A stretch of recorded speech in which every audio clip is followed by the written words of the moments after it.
गांव के बाहर एक पुराना सुनसान बंगला था जिसे लोग भूतिया हवेली कहते थे। कहते थे कि वहां रात में एक चुड़ैल घूमती थी जिसकी चीखें सुनकर लोग कांप उठते थे, लेकिन सालों से किसी ने उसे देखा नहीं था, सिर्फ कहानियां ही थी। एक दिन गांव का एक साहसी युवक अर्जुन इस रहस्य से पर्दा उठाने की ठान लेता है। दोस्तों की चेतावनी को नजरअंदाज कर वह आधी रात को उस हवेली में चला जाता है। अंदर घुसते ही उसे ठंडी हवा का झोंका महसूस होता है और दूर से किसी के रोने की आवाज आती है। अर्जुन ने हिम्मत करके आवाज की तरफ बढ़ना शुरू किया।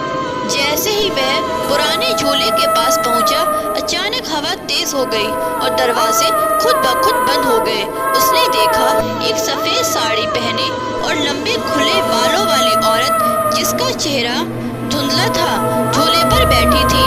अर्जुन ने हिम्मत जुटाकर पूछा, तुम कौन हो? औरत ने धीमी फिर डरावनी आवाज में कहा, मैं इस हवेली की रक्षक हूँ। जिसने भी यहाँ आने की कोशिश की वह वापस नहीं गया। अर्जुन के हाथ पैर कांपने लगे, लेकिन उसने हिम्मत नहीं हारी।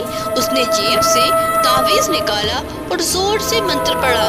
चुड़ैल अचानक चीख उठी और हवा में घुलने लगी। हवेली की दीवारों पर अजीब सी लपटें उठने लगी और फिर सब कुछ शांत हो गया। सुबह गांव वालों ने देखा कि हवेली अब उजड़ी हुई नहीं लग रही थी। अर्जुन ने सबको बताया कि वह आत्मा दरअसल एक लड़की की थी जिसे कई साल पहले हवेली के मालिक ने धोखे से मार दिया था। उसकी आत्मा को अब मुक्ति मिल गई थी। उस दिन के बाद से हवेली से कोई चीखने की आवाज नहीं आई और गांव के लोग अब बेखौफ होकर वहां से गुजरने लगे।